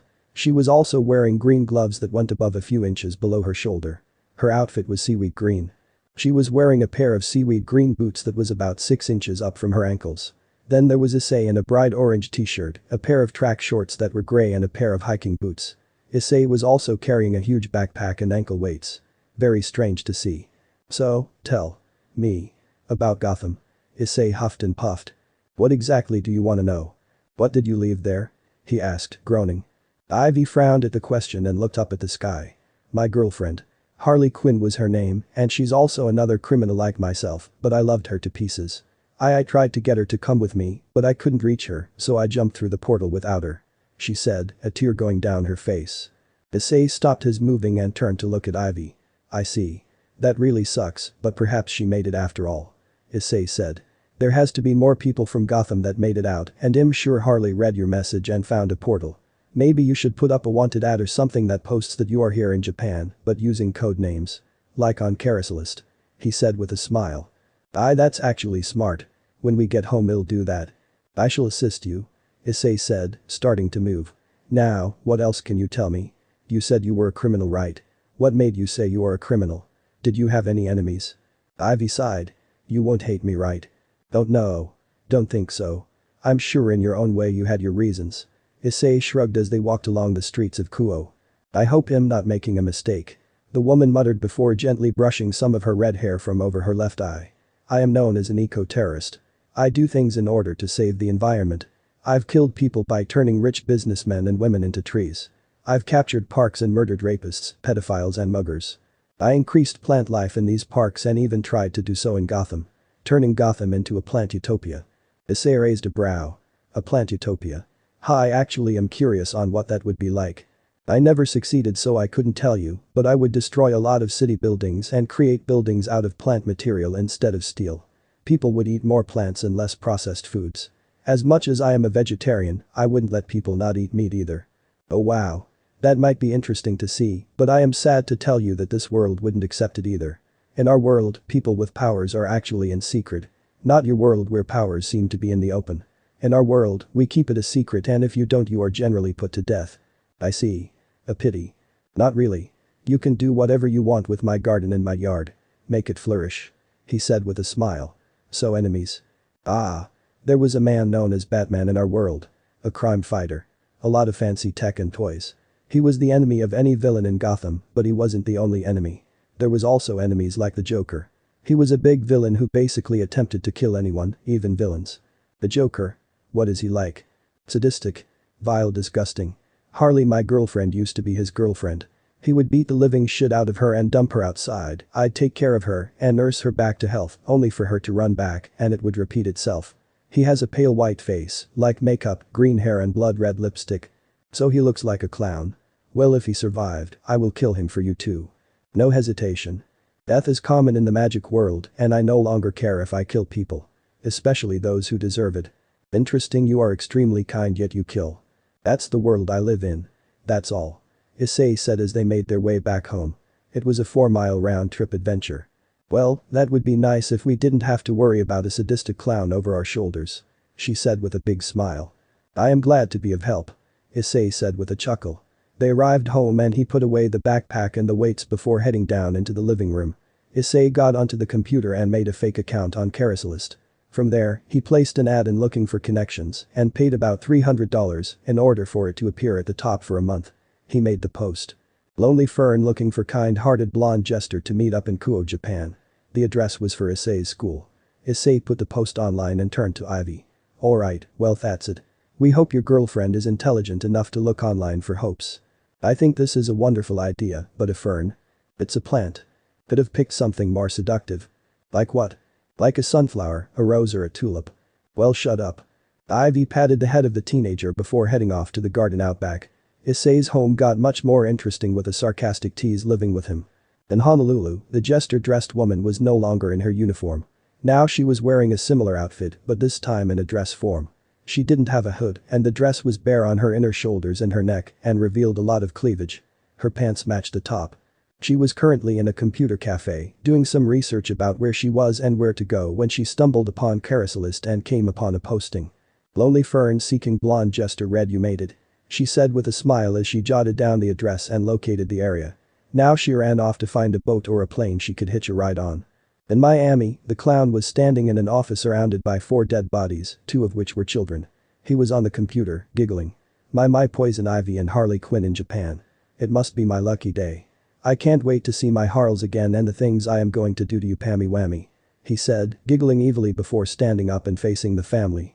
"Well, it was a pleasure meeting you all tonight. Thanks for your hospitality. Let's do it again sometime," he cackled before walking out of the house. It was about dinner time for the Haidu household and Issei was currently in front of the stove, cooking on all 4 burners at once. Akeno and Kuroka were setting the table while Ivy was helping Issei in the kitchen. For an ex-criminal, Ivy really knew her way around a kitchen and was a great help for Issei. She was a vegetarian, but that only means she didn't eat meat. She would eat dairy products which included cheese, ice cream. He asked her about eggs, and she said she also ate eggs. This was a relief to Issei as it was hard for him not to cook with dairy products, and if she was a straight vegan, it would almost be a problem. Luckily, she just didn't eat meat. On the front left burner was 3 steaks that were frying along with some mushrooms. In the front right burner was a large pot of quinoa. In the back left was onions, peppers, mushrooms in a slow cooker. It was a vegetarian pot roast. In the back right a pan containing a very special dessert. It was a peanut butter and dark chocolate fudge that was currently simmering. The oven was baking fresh bread that Issei made himself. "My, it looks quite delicious. I hope it tastes as good as it looks," Ivy commented. Akeno smiled. "It does. Issei is a fantastic cook," she said. "Naya, almost as good a cook as he is a lover," Kuroka commented. "So I'm terrible at it," Issei joked. "You and the cat?" Ivy asked, surprised. "And the fallen angel," Issei said, motioning to Akeno. "The harem?" Ivy asked, staring at Issei intensely. "Not yet," Akeno said with a giggle. "It's a 3-way right now. When he gets 2 more, then it's a harem. And you girls are okay with that?" "Naya, we're bisexual. Why would we care? Issei is a wonderful man, Naya," Kuroka commented. "I am still confused on why they chose me honestly," Issei said as he stirred the fudge with a wooden spoon. "I don't think him all that amazing." "That's a good thing," Akeno said. "You don't have much of an ego then." "I still don't get it," Issei said. "But I stopped arguing after I learned of the benefits of this." Ivy raised a brow. "And that would be?" "I got a fallen angel and a beep that I can pound." He grinned. "And I love pounding beep," he said with a huge smile on his face as he stirred the veggies. "Ugh," Ivy said, rolling her eyes while Akeno and Kuroka blushed. "And the pussies love a good pounding, Naya," the seductive cat said. Issei blushed and continued working on the food. "The bunch of deviants, all of you," Ivy said. "Oh please. Considering how you dress, you're a deviant too," Akeno said with a laugh. "Just because I like clothing that shows skin doesn't mean I'm a sexual deviant." "Oh. No one wants you. That's why," Akeno giggled. Ivy sent the fallen angel a very deadly glare. "If looks could kill. Or perhaps she uses her plants, Naya." Issei snickered. "I've seen enough hentai to know what you mean," Issei said with humor. Ivy decided to give Issei a smack to the back of the head, forcing him to rub it. "Ow, that hurt." "Good." Ivy huffed. Issei smiled at Ivy. "Okay fine. I am sorry. You are forgiven. But you are sensitive," Issei said with a big grin only to get a kick to the shin. Issei hopped on one foot but started snickering. "Dinner is ready," Issei called, turning off all the burners and quickly moving the food onto large serving trays. He then started moving the trays to the table with Ivy before sitting down at the left end of the table that was facing the entrance to the kitchen. His back was turned to the stove. It was a kitchen and dining room combo. Akeno was first to take a bite, being greedy in her spoon. She went for the fudge immediately. Ara, this is almost as good as the creme filling." Ivy glared at the fallen angel for the obvious innuendo, but said nothing. She also tried a bite of the fudge and immediately bit her lip in order not to cry out in pleasure from the taste. It was divine. Ivy swallowed and shivered a bit before huffing. "It's okay," she lied. Kuroka grinned and placed her right hand onto Ivy's left thigh. "Then why are you shivering, Naya? Are you cold?" she teased the seductive redhead. Ivy sent the cat a very dangerous glare before looking away and digging into her salad. Issei was about to speak up, but his phone gave a buzz and a small tone. He grabbed it and turned it on, spotting something. It was 2 replies to his posting. "Hey Ivy. We got 2 hits on the post we made." Ivy looked up, almost anxious. What are the replies? The first one is from someone named Motorcycle Gal. It says, can't wait to see you blue. Be there in a jiffy. That's Harley, it has to be. It has to be. Harley is a motorcycle, and she always calls me Red. Then that's good news. The next reply is a bit obvious.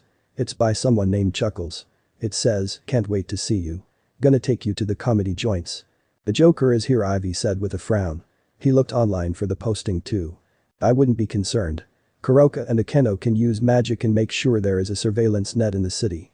That clown won't get into this town without our knowledge, and as I said, he will die when I see him. I will be trusting you on your word that he's a bad man. Trust me.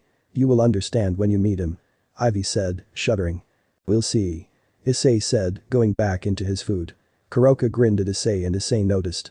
He knew the playful cat had something up her sleeve. So Issei. You also going to add Harley to your harem, Naya? I mean, you already added Ivy, so might as well add her girlfriend, Naya.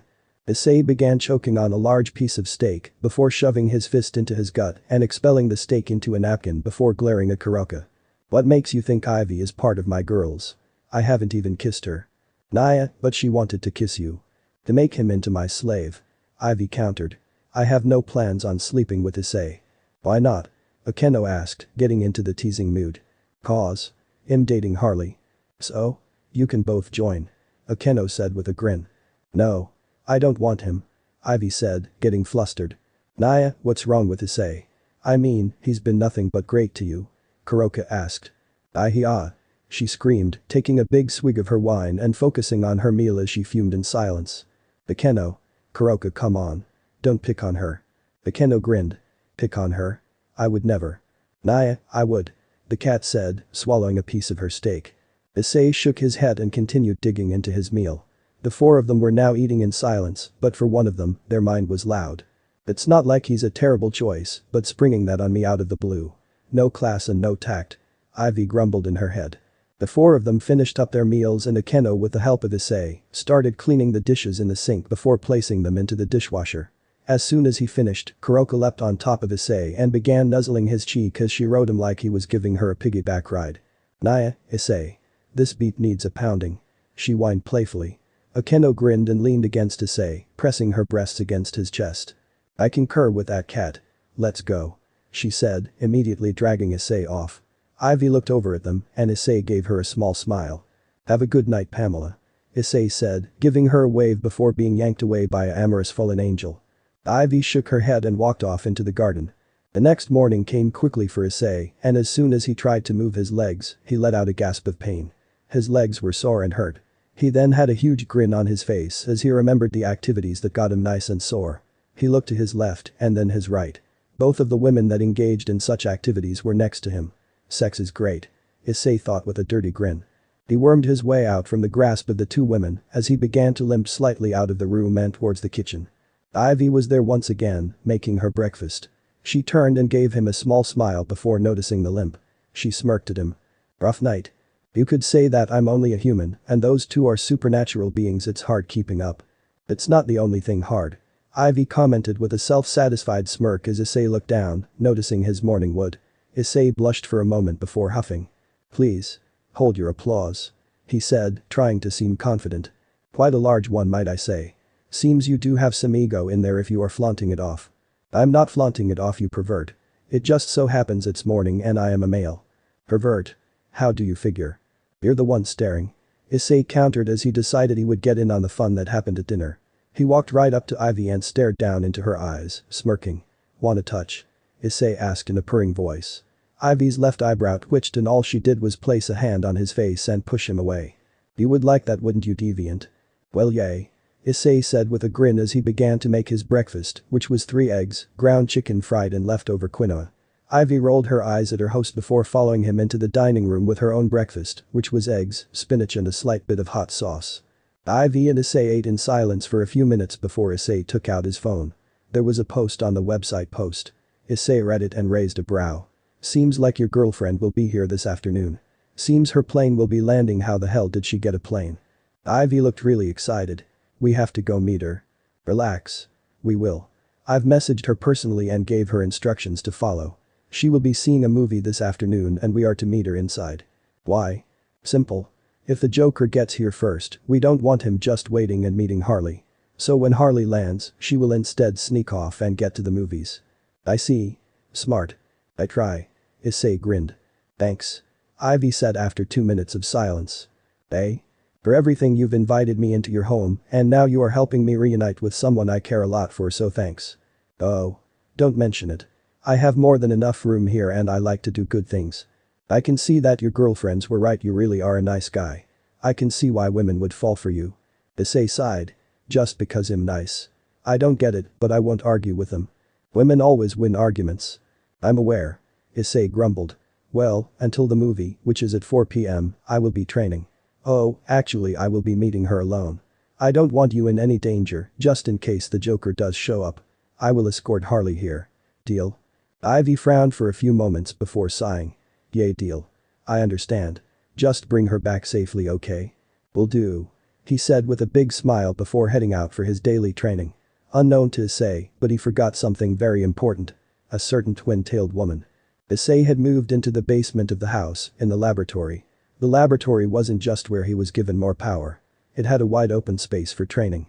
His father, apparently, had used this place for his own training. Weightlifting equipment was stored, with a heavy coat of dust over most of it. Issei had some cleaning to do later. In the meantime, with a bright LED clock hanging on the ceiling, he was working out as he waited for the right time to go to the movie theater. He was laying on his back, with his feet being held down by a stationary bar on the ground. He was doing some sit-ups, grunting as he used his abs to lift his body up and then back down, up and down. He had arrived here shortly after talking with Ivy. The clock was reading 1:30 p.m, which meant he had about an hour and a half to kill before he made his move. He wanted to arrive early for his plan to work. He hoped that the plan would work anyway. If not, he'd improvise. Issei heard the elevator ding around 1:40 and out came Ivy, who was eating an apple at this time. I want to come with.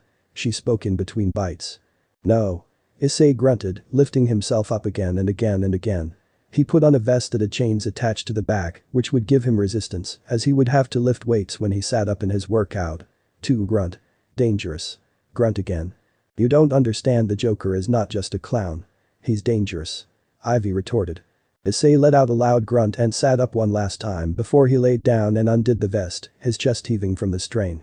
After about 10 seconds, the human looked over at Ivy. So what? I'm now in this life and danger will always be present. He can't be any more dangerous than you, right? I mean, you control plants. The man is a mass murderer. He uses a chemical that is mixed with his own blood. It forces the victim to laugh to death. Their lungs stop working as they can't breathe. Then their faces turn into a permanent smile. I see, and you think this is more dangerous than someone who can probably call a giant killer Venus flytrap that can engulf a building, let alone a person. I'm not buying it. Does he have any superpowers or is he just homicidal? He has a lot of toys, killer toys. They look kid-friendly, but they aren't. Please. I believe you, Ivy, but I can't have him hurt you. Why are you so concerned for my safety? Ivy asked with a slender eyebrow raised. Why can't I be worried over my friends? You and Harley are going to end up living here for the time being, are you not? So, well, you are under my roof, you are my family. I will take care of my family. I'm not weak and I don't need your protection. I never said you were weak, but it doesn't mean I can't protect you. Why are you so concerned over me going on my own? Are you worried I won't get Harley? That's part of it, but what if you are wrong and you fail? You need to have some faith in me. Faith goes a long way. Issei said with a smile. But if you really want to go, I'll have to fix my plan to include you. What is your plan?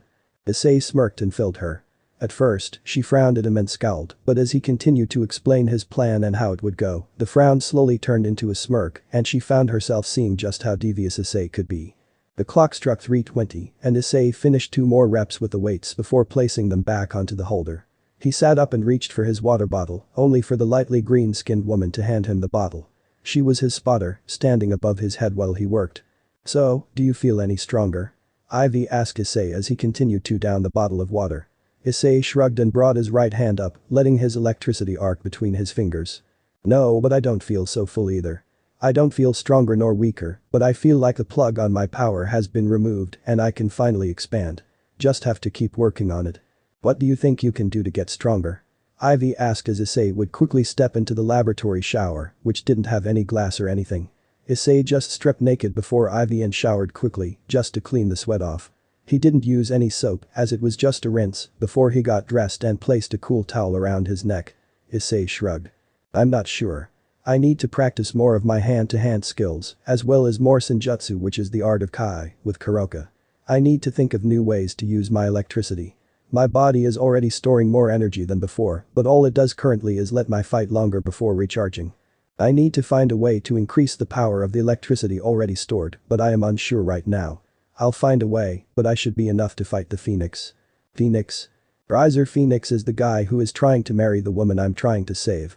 He has the power to regenerate any damage he takes, so it'll be tough, but that's why my hand-to-hand skills will come in handy to keep him away. I need to up my reflexes especially. I have 3 weeks from this day to train. I want to spend 2 weeks, maybe 2.5 just working on my hand-to-hand and senjutsu. Senjutsu I can train at night before bed as it's not as exhausting as physical training. I think it's better you do physical every other day so your body can repair the damaged muscle to strengthen it. It's why you don't work on the same muscles twice in a row. If you are just sparring, you can probably get away with 2 in a row, maybe 3, but I advise against more than that. What is the nature of your fight? Peerage against peerage. It'll be Kuroka, Akeno and I versus Riser and like 15 more devils. So you are at a disadvantage with numbers. How do you plan on winning? Superior skill and firepower. Kuroka is one of the strongest devils SS class. Class systems. Interesting, so she's super powerful. What about Akeno? She's a fallen angel and she should be able to use light, but I think she just uses thunder for some reason. I wouldn't ask. But she is good with spells and can lay traps and illusions. Kuroka can do the same, but she and I will be a fence. Issei said as they boarded the elevator to head to the ground floor. I don't know the rules of the game, though I should probably get some information. He snorted. First things first, we need to get Harley. Ivy said and Issei nodded. Indeed. Stay out of sight while I handle the Joker and get Harley safe. No. Ivy scolded. You get the Joker and I will get Harley. That's too dangerous. Not allowing it. You cannot forbid me from helping here. I just did. You are forbidden. Issei nodded. Ivy glared at Issei and her hand twitched as if aching to smack him, but she noticed the subtle smirk on his face. Once again, this teenager was getting the best of Ivy. Poison Ivy. Men didn't get the upper hand in teasing her. She was the one who did it. With a huff, Ivy just shook her head and left the house with Issei in tow. Which is ironic cause Issei was the one who knew where to go. Not her. It took them about 10 minutes to reach the theater and the bank's clock said it was 3:45. Issei was in the alleyway to the left of the theater, should you be facing it. He was putting on a dirty and ripped up cloak as well as putting a hunch into his back. He moved out of the alleyway and took a seat at the corner of the building, a large cardboard box that looked very lived in to his left. He held out a cup and started to shake it. He had put in 2 quarters to make a jingly sound. He had no shoes on, but actual newspaper wrapped around his feet. Ivy had entered the theater through the pack, sneaking past a few of the workers and entered the movie. She quickly scanned the room as it was empty. She quickly moved through the theater, looking up and down the rows. She let out a sigh of relief. The Joker was not waiting for Harley. The Joker was smart, but she never knew what he would plan. As soon as the time struck 3:55, right on schedule, a blonde woman with her hair in pigtails moved out of a different alleyway across the street. She was wearing a red and black costume, but her hood was down, so she didn't look exactly what Ivy had said, but it was good enough. Issei eyed the woman enter the theater and waited. His eyes scanned the busy street, looking for any sign of trouble. His eyes spotted a man in a light trench coat and a large hat covering his eyes. It was too easy to see that this person didn't want to be spotted. Issei kept staring at the man through the corner of his eyes, spotting the maniacal grin and the pale cheeks and chin. It was still going according to plan.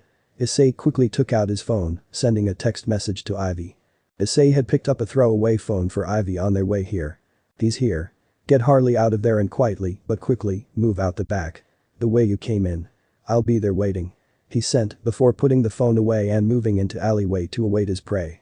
He moved his box into the alleyway and moved into the cardboard box. Cyrus had taught Issei the value of patience and planning, yet action as well.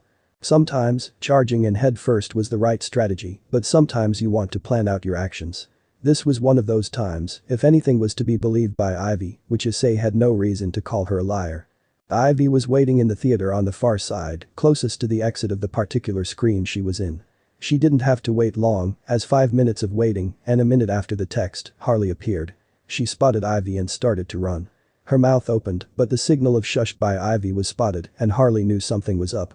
Harley made her way to Ivy quickly and whispered. Red. It's you're here. she spoke quietly. Ivy nodded. Sit down and wait for the right moment. You'll know it when it happens. When it does, follow me. Ivy said, moving to lean against the wall on the other side of the seats, out of sight. She only hoped that the Joker did not come through this way. Luck was on her side as Harley yelped and stuttered. Jay, what are you doing here? Harley squealed, her voice frantic. Oh Harleen, what's with that tone, haven't you missed your dear old Uncle Jay? The maniacal clown said. Harley immediately leapt over the wall, chasing after Ivy who was waiting at the door. Ivy nodded at her and started running, Harley giving chase. Ha ha ha ha. Oh Harley. Let me rev up that motor. The clown called after her as he also gave chase. After 2 minutes later, Harley and Ivy exited through a door and came out into the sunshine. Red. What are we going to do? He's here. Harley baby. It's okay. How will it be okay? It's the Joker. Oh no Mr. J. The Joker teased, coming through the door. He shed his cloak and grinned. Hello Pammy Whammy. We're all back together, the family. Come and give me a hug. He said with a laugh. Go to hell clown. Ivy snarled. Issei was nearby and quickly summoned his senjutsu as soon as he heard all three voices here. He expanded the senjutsu and put up a barrier. TSK, that's not very nice. I think this plant needs a bit of trimming, how about a few feet off the top? He laughed before pulling out a pair of hedge clippers. He pressed a button and it sparked with electricity. As soon as the Joker lunged, a bolt of electricity shot out and grabbed onto the hedge clippers. With a yank, Issei tugged the clippers, spun around and swung the hedge clippers into the clown's face. Smashing into his face with the plastic part, the Joker flew and slammed into the nearby wall as Issei removed the cloak and his newspaper shoes, stepping into his own shoes. That's not very nice of you, trying to do that. TSK. It wasn't even funny. Not funny boy. The Joker snarled. I'll show you something funny. The Joker said, pulling out a single Joker's card. He then threw it at Issei who bent backwards to the left. He reached out and grabbed onto the card before throwing it back at the Joker, who took the razor-sharp card in the chest. You child, I'm going to enjoy making a light bulb out of you. The Joker snarled. Issei rolled his eyes as the electricity started to arc over him. Do you know the difference in temperature of a crematory oven and lightning? No. Well, it's about 49,000 degrees. Issei said, shooting out a large bolt of lightning from both hands as he extended them both out at the Joker. Before he could even respond, the clown was struck in the chest as the lightning bolts continually heated up the Joker's body. Here's an interesting factoid. The surface of the sun is roughly 10,000 degrees Fahrenheit give or take. Lightning can reach up to 50,000 give or take. So this is 5 times the heat. He roared, not that it mattered. Issei shot so much power at the Joker that the lightning actually burned a hole through the clown's chest. Issei noticed this and stopped his power, only to send another condensed bolt of lightning through the clown's head, placing a big hole where his nose, eyes, and mouth should be. Issei moved over to the fuse box of the theater and quickly started to drain the power to recharge himself. After 20 seconds, Issei took a deep breath and stopped arsing the electricity through his body, going back to normal. You two okay? Issei asked, breathing deeply to calm his heart. Yes. Issei, thank you. Ivy said as she was holding on to her girlfriend. Said girlfriend was staring at the dead body of the Joker, her eyes wide. It read. What just happened? I arrived here a day ahead of you Harley I think well, I've been with Issei Haidu here and I told him about the Joker. Issei volunteered to remove him and the Joker is no more. The Joker can no longer haunt you or Ivy said, cuddling the woman. Harley stared at the body for a few seconds before she turned her attention to Issei, who had finally turned around and was staring at the pair. Harley's eyes quickly lowered, wandering over the body of the teenager. He's a kid Harley quipped. Issei narrowed his eyes. I am not a kid. I'm close enough to an adult my birthday is coming up anyway old fart. He huffed out, only to smirk at the end. Harley narrowed her eyes. Whatever you say baby boy. She said smugly, before turning to Ivy. What are we going to do now, Red? We're staying with Issei for the time being. We're in a new dimension. Oh no. I don't think I want this old fart stinking up my house. Issei said, placing his hands into his light jacket. I suppose I could find her a retirement home nearby. Issei continued. Look pal, Ivy is my girlfriend and where she goes, I go. Harley replied. Is she normally this clueless when someone is screwing with her? Issei said with a snicker. Hey. I am not clueless. I am just innocent. The snort that came from Ivy said that was a lie. Yeah well, you can bunk with Ivy in the garden. But I want to be Aid. She whined, stomping her feet. Stop being such a child. Ivy said, playfully smacking her on the arm. I should have a room available. Issei said with a shrug. Let's go home. Issei said, expanding the barrier a bit more and leaving the alley. After they left the barrier, he took it down, leaving the body of the Joker to rot until someone found it. Issei was about 4 yards ahead of the two lovebirds. Issei had finished telling Harley a bit more about this world, and she realized she found herself in a very strange dimension, one where she doesn't even rank as much as she did back in Gotham. She was very much alone with Ivy. "He is kind of cute," Harley whispered to Ivy. Issei was out of earshot. While he did have powers, his was still human. Ivy gave a pointed stare to Harley. "What? He is? Tell me you haven't noticed his body. What are you thinking about, Harley?" She whispered with a note of warning in her voice. "I'm just saying. Am I not good enough anymore of you, Harley? Is that what this is about? Do you just want to get him in the sack?" "I'm just saying that I don't know this world very well. We don't know this world. We could use his guidance, and if it leads to some physical fun, what harm could be in that? He has 2 girlfriends already, Harley, and both are very protective over him," Ivy commented. "Though if they went that far to share him, they'd probably share him with others," she continued. "If you are upset, you can tell me, Red. You can tell me everything," Harley said. Ivy just shrugged. "I'm not upset. Just very much confused why you seem to dislike him in the alley and now you want to jump him." Harley smiled and shrugged. "The girl can change her mind." Harley giggled. Ivy rolled her eyes but smiled as she hugged the blonde woman closer to her side. Their life have started anew, this time in Kuo. End of the here. So that's it for today's video, guys. Before you go, just like the video and share it with your friends. Bye.